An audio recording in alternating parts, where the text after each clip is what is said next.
Hi, everyone. Welcome to Thursday. I'm Dr. Julie Gilbert at Oregon Weight and Wellness, joined with Rachel Matthews. Hi, Rachel. Hi, everybody. Yeah. And we have been talking about the pillars of health uh, according to lifestyle medicine, right? Yeah. Yeah. So, Rachel, can you give us a rundown of what they are, what we've talked about, and then introduce our topic for today?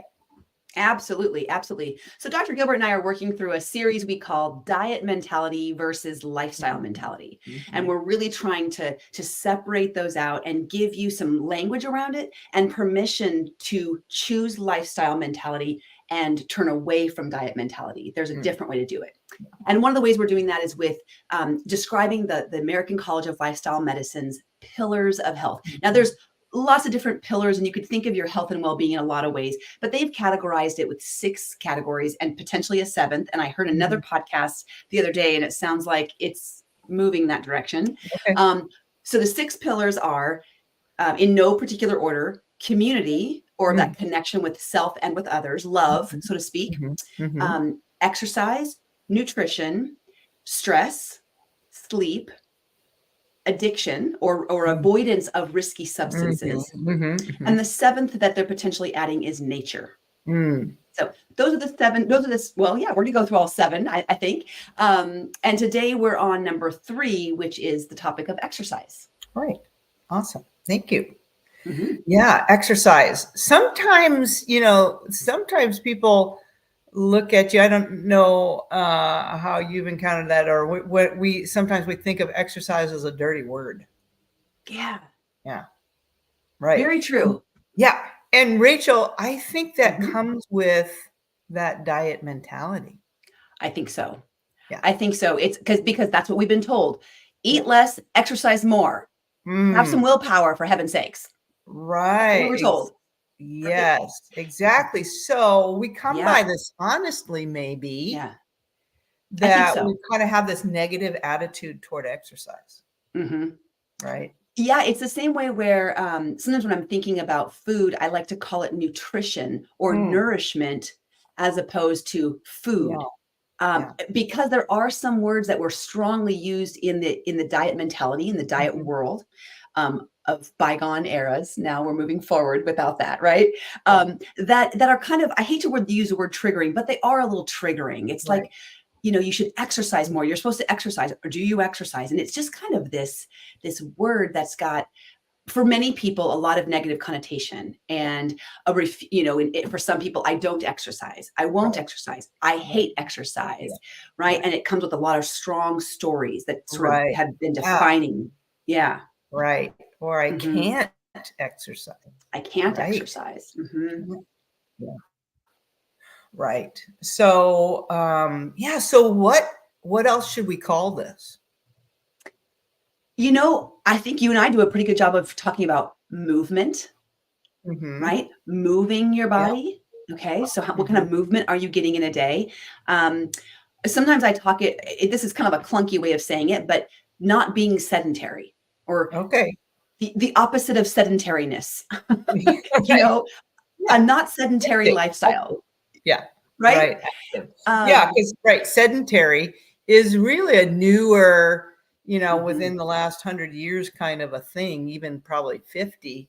I have heard it said that, sitting, which a lot of us do for jobs now, sitting is the new smoking. As it is as much of a risk factor for those chronic diseases, heart disease, diabetes, stroke, maybe even cancer, because or the metabolic cancers anyway, as smoking. Right. That's pretty sobering. That is very sobering, and especially since most people, that's their job. That's what they have to do.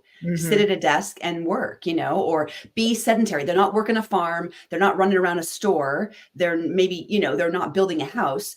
They're in an office space, kind of small little movements throughout the day.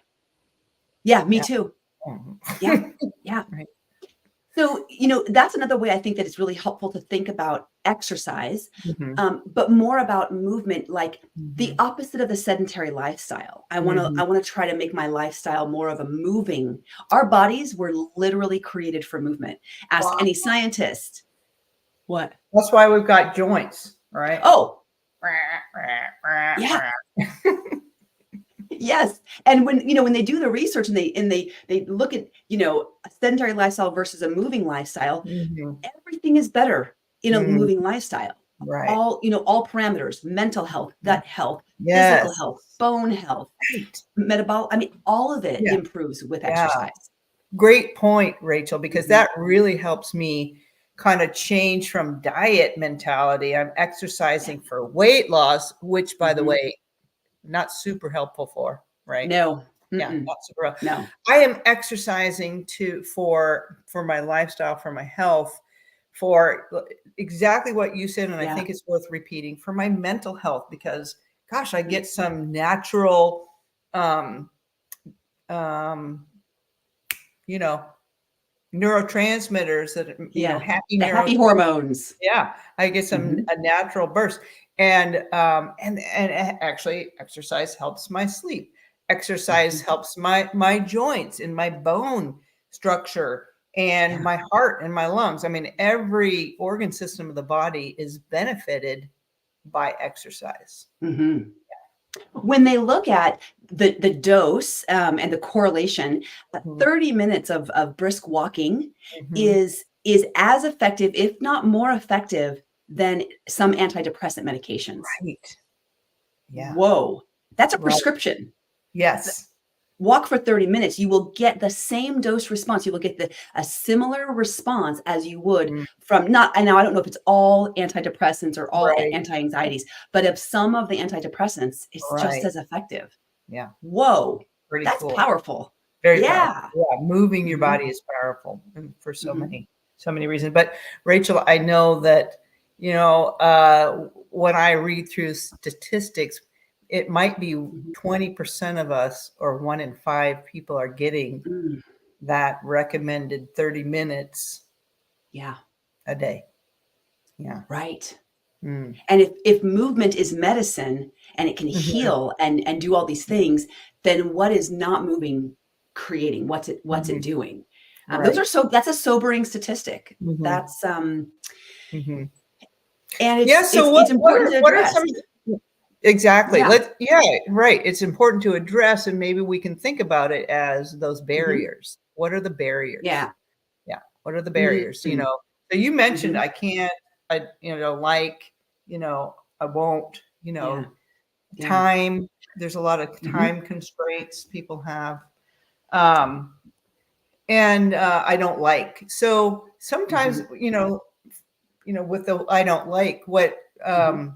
sometimes we have like this tunnel vision about what exercise is. Like I have to go to the gym, Mhm. and be around other people and, work up this sweat for an hour. Yeah. And But fight with them for the machines, and it's right. busy, and it's noisy, and they're playing music I don't like, and it's too cold, Mhm, it's too hot. There's a lot of barriers at the gym. mhm, mhm. Mhm. Yeah. So maybe movement for some people isn't at a gym. Right. It doesn't have to be. That's the cool news. It doesn't have to be. Right. Hey, Right. Yeah. big win for a lot of Big win. people. Yeah, a Mhm, lot of times we have to start with thinking, what did I like to do? Because kids love to move. I mean, mhm. we were with our grandkids just the other day, and they didn't stop moving. Right, and nobody has to ask them to move. You never have to, get a kid to move. They're gonna do it. Right. Mhm. So Until what? you introduce, phones, until you Right. introduce a laptop or an There you iPad. go. There you go. You got a point Yeah. there. Mhm. Unfortunately, or computer games. Don't get me started. But Yeah. anyway, um, video games. But yeah. So, what did you like to do? One good question is, what did you Mhm. like to do, or what do you like to do? What did you like to do when you were a kid? Yeah. Yeah. Yeah.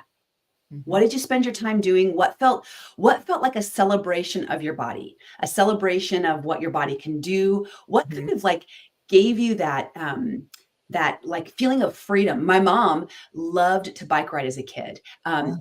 I remember her describing it as feeling like she was a very autonomous, slightly rebellious kind of a person, and she would describe it as she could get on her bike and go wherever she wanted. You Mhm. know, the wind was in her hair. She could Mm. go long distances. She could Mhm. explore wherever she wanted, and that gave her this feeling of freedom. And until Mhm. the day she died, she Mhm. loved to bike ride. Mhm. And I remember her telling me that, and it struck with me that she remembers. Most people remember what they liked to do when they were kids Mm. or when they Mm. were younger, maybe elementary, high school. You know, when do you Right. remember being active, and what did you really like to do? Right. Yeah, that's a Mhm, great question to ask yourself as you're thinking about how you can get more movement into your day. What do you like to mhm, do? Yeah. mhm, So, mhm. um, yeah, another thing that you want to think about, I think, is what is available to you.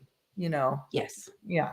So I Mhm. like to swim, but I'd have to drive whatever 20 minutes to go to the swimming pool. Yeah, You know, is that practical? So, exactly. right. Exactly. So, Yeah, we want to think about those barriers and honor them and acknowledge mhm, how they might hold you back. When people say I have excuses, I have so many excuses. I'm lazy. I don't exercise. I always make excuses. I like to help re-language that in mhm, it, they're not excuses. These are reasons. These are valid reasons you don't go. mhm, Most people, when faced with a 20-minute drive after work to get to the pool, that's going to be a mhm, valid enough reason to not spend to not do it, to not get there. mhm. Yeah, Unless you're training for a swim race or something, you're not likely going to keep that. You might do it for a little while, but the long term maintenance of it. So give yourself permission to look around you and say, do I have an access to a gym that's local and quick? Do I have videos I can watch, YouTube or old CDs I can play? Do I have mhm, some equipment in my garage? Do I have a right, body? If you yeah, have a body and that's all you have, body weight exercises are just mhm, as good. You can do that's all of the right. things with Oh just my your god, body. yeah, Yeah. so great. That's so great. And time, well, I don't have 30 minutes. Well, you don't need 30 minutes. Maybe you have 5 minutes here, maybe you have 5 Yeah. minutes there. I heard this, phrase, maybe you've heard about it too, Rachel, it's called micro dosing. Yes, I love that So phrase. Yeah. microdosing your movement Mhm. microdoses in your day. Like Mhm. maybe it's a minute of wall push-ups, or maybe Mhm. it's a minute of a wall sit or something like that. So Mhm. some sort of compound movement that you don't need weights for, you don't need to change your clothes for, but Right. Not gonna get micro sweaty. yeah, you're not going to get sweaty. So, Yeah. and people think, that doesn't count. That doesn't count. It counts. You're It moving counts. your body. Yeah, it counts. Yeah. Especially if you're dialing that in to your day. If you have an 8-hour day at your desk and you put in, I've also heard it called s exercise snacks. Oh like yeah, like you know you're snacking, but it's on yeah, exercise. yeah. So it's, if you can disperse them. Now there are ways you can add a reminder on your phone. There are apps that you can ask them to notify you multiple times during the day, and Mhm. they will give you. I have one called the 1 minute desk app. So Mm, it will give you a 1 minute workout, and it's always different. And it might be some stretches. You can do it seated, you can do it standing. So mm. you tell it what you have available to you. Oh, cool. There's a 7 minute app. If you have 7 minutes to Oh, do a little mini, mhm. workout, and it will give it to you. These are all free apps. Right. So there's ways to dial it into your day. And suddenly, what was once a 4-hour block in the morning and a 4.5 or 5-hour block, maybe a short lunch in between, Mhm, you're probably sitting during lunch too. mhm, Now we've broken it up into maybe every 30 minutes, every hour, we're doing a little something, mhm. putting in some little Yeah, snacks, yeah. exercise snacks. Yeah, that's Mhm, great because I do think there is some research behind, it's great if people are able to do 30 minutes in the morning, b mhm. and it's great to get movement throughout the day, I'm gonna say, because And when we do 30 minutes and then if we sit the rest of the day, you know, not right. it's great that we did our 30 minutes here, Yeah. but maybe we can think about how we can move just a little bit more, take the Mhm, stairs, that mhm. non-exercise activity, NEAT, Yes. is non-exercise activity time. Thermogenesis. Yes. Thermogenesis. Yes. Yeah, Yeah. yeah. The Thermogenesis, thank you, neat. yeah. Mhm. Mhm. Uh-huh. And, I wanna press into that point that you just made that, um, we want both and. Yeah. Yeah. We Both don't, and. it's not one or the other. So, I recently was listening to a podcast on some research on, those people who do that 30 minutes every morning or every night, or they do an hour and a half or whatever. And that does not negate the harm done from sitting all day. So the sedentary state that our bodies get into is not, you can't just do that and then sit all day. You're still going to have some negative impacts of the sitting all day. So we want to think about both. Start wherever you're at. If you're already getting a nice walk in every day for 30 minutes, awesome. Are you ready to bump it up a little bit and add some of those exercise snacks?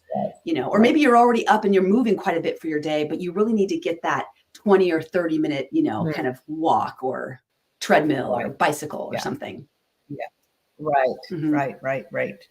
Yeah. Because, and other ways to think of it is, if I'm doing Monday, Wednesday, Friday, is there something else I can do on Tuesday, Thursday to increase the frequency so my body gets used to moving every day? Is there something I can do within that exercise? Can I increase my intensity?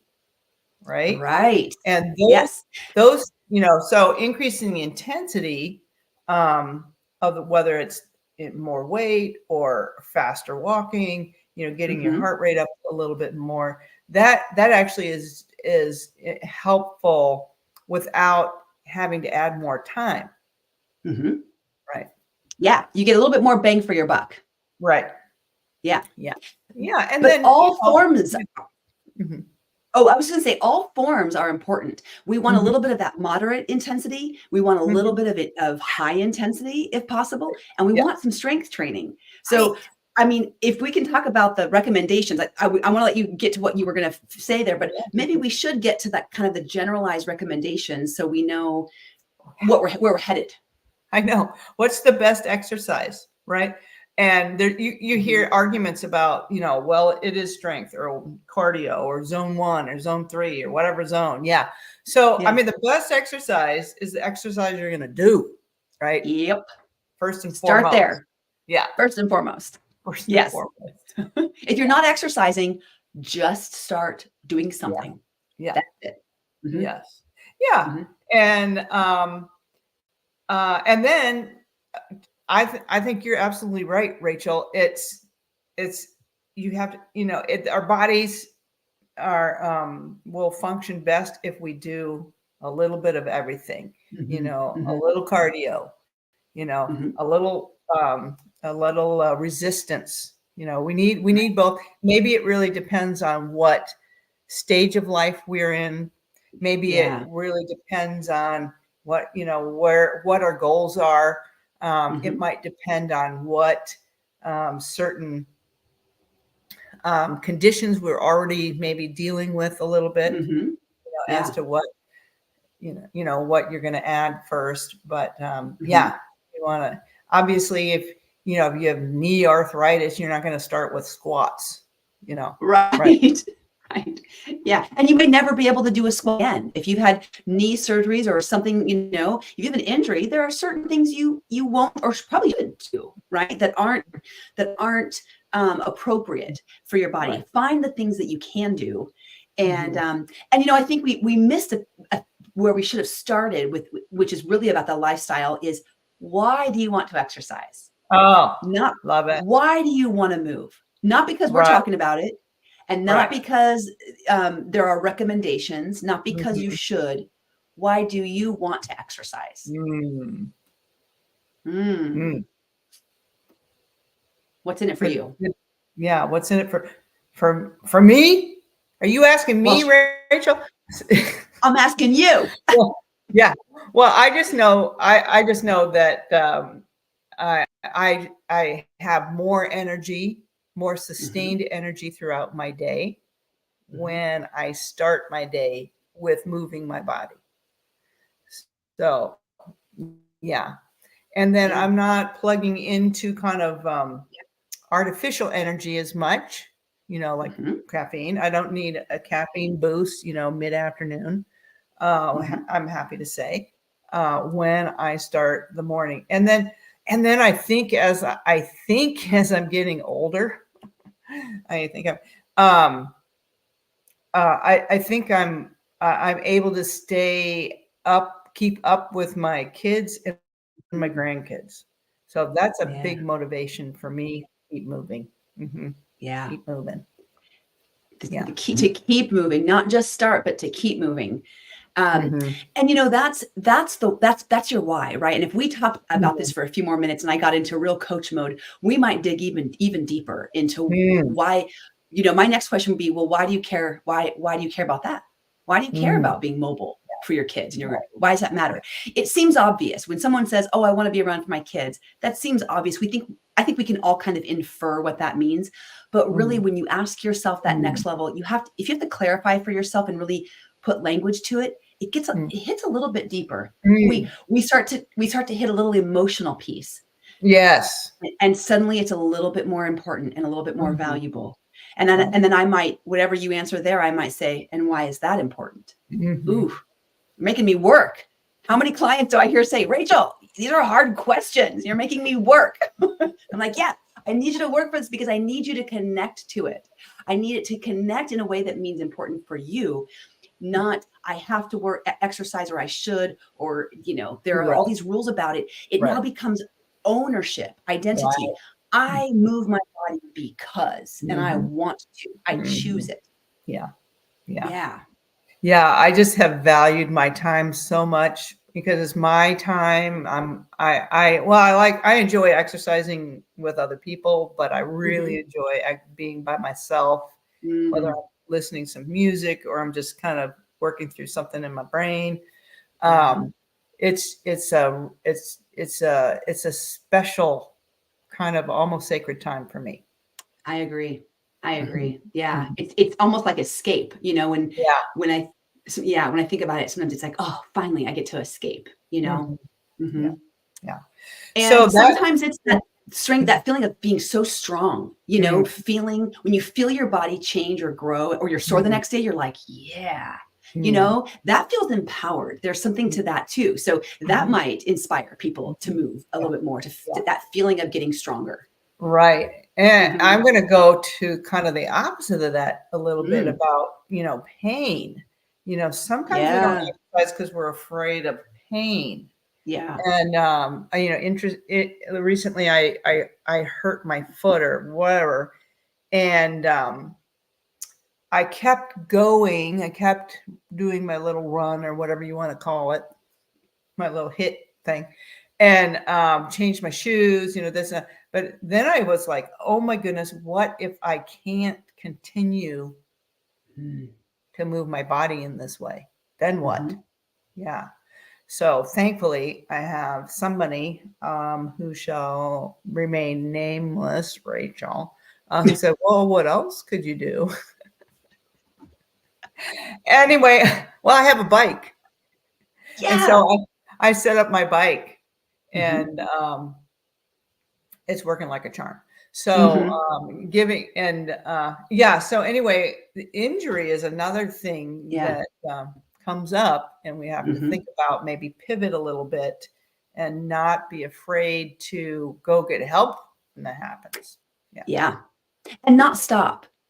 Find something to keep if you've got a little bit of a habit or routine of some form of regular movement and you get Hmm. injured and you can't do that same thing, I want to encourage you from a coach's mindset to keep doing something with that Hmm. time. Don't fill that time, don't stop and then Right. just all of a sudden fill that time up with other things while you're healing. Because what will happen is restarting that habit is so hard. So if you have the same time and day that you always do the same type of movement, Mm. keep the commitment to yourself, Mhm. even if you're just doing meditation now during that Mhm. time, or Mm. stretching, Right. or seated exercises. But Exactly. don't fill up that space. It's like a bookmark, right? Right. Keep Bookmark. the bookmark there Yeah. in that habit so that as Yeah. soon as you're back up and ready, you just got you didn't change anything. You were still doing something with your body in that time frame. Mhm. Yeah, yeah, you are Mhm. protecting that time. Yeah. I Yes. think you're pulling a page out of Atomic Habits. It's kind of reminds me of something that author Yes. really talks about as far as Mhm. bookmarking, Mhm. and So, and doing the same thing for vacation, because if you have a habit that Yes. then you stop doing it one day, you can pick it up the next day. But if you stop doing 2 days, 3 days turns into 7 days. It is much more challenging. It takes so much more energy and proactivity, intention to get back into it. So keeping that bookmark, I love that word, so protecting that time. So you're doing something every day is great. Yep. Yeah. Yeah. Good stuff. Well, I'm sure we could talk about this forever. There are so many pieces of this, but forever. But I really just want to encourage people, if you've got that old diet mentality and some negative emotions and feelings about exercise or movement, talk with someone, talk with your health coach, contact us and get a hold of us. We can help you with that. But have permission. We want to give you permission today to turn away from the diet mentality and the old ways, the old stories, and recognize you get to turn the page and start a new idea about the way things are, that you're developing a new lifestyle, and it gets to look different. You get to think about it differently. You get to approach it differently. And the old doesn't have to define the new. It doesn't have to be this like ball and chain that you carry with you that you drag along. Let it go. Drop it off, start something new. Right. Love it. Oh, that's such good words, Rachel. Thank you. Thank you so much. Yeah. So So Rachel, what's for dinner? What's for dinner? I bet you know it's for dinner. Do you know it's for dinner? Do you think you know? Oh, no. I think I know. Oh, I think you know. Are you using some of the stuff that we batch cooked? Yes, I am. Heck yes, I am. Yes, we did we just launched our immersive culinary experience, our coaching experience with a combination between Oregon Weight and Wellness and whole life coaching. And we've got this new course, and we came together as a big group at Dr. Gilbert's office/kitchen and made Nourish Bowls together with a group of people, batch cooking and chopping and food prepping and education and learning and slowing down to eat together in this calm. I mean, it was beautiful. It was such an incredible experience. And I know for you, because you mentioned this that night, but for me, this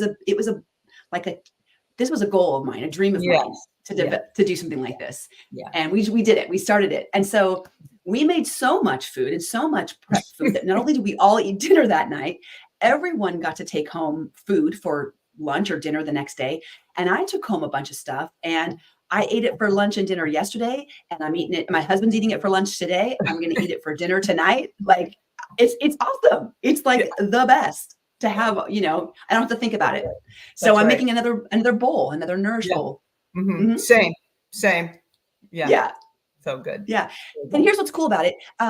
So some of the things that I had packed away in this little container that I took home, I ate up. And so I might be left with like more quinoa. I think I'm out of beans in that. And I probably needed, another veggie to add to it. So I've got some fresh asparagus from a farmer's market. I'm going to saute or steam or roast that. And then maybe add some more fresh greens and I'm going to boost it up a little bit. And then I'm out of the sauce that we made. So now I'm going to think about, okay, how can I change this? Maybe I'll do a Mexican flair, right? Or, maybe a tomato sauce over it, and that I can throw something quick together with that. Right. It's so kind of changes it. Wonderful to have prepped, or chopped, roasted veggies and your whole grains and your lentils and beans, and then then the sky's the limit with whether you're going Thai or Mexican spices or Indian spices and things like that. So so when you've got the building blocks, then you can just mix and match and make it taste yummy every time. Yep. Yeah.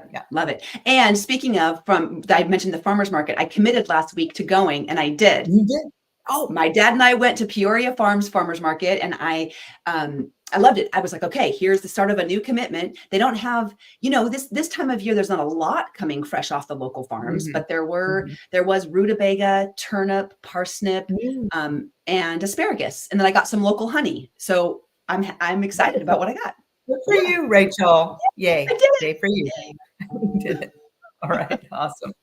All right. Well, great talking with you. And You too. Yeah, everybody get your move on. Get your move on. That's right. Dance. That's what I'm going to do. I'm going to dance. That's right. That's a good one. Yeah.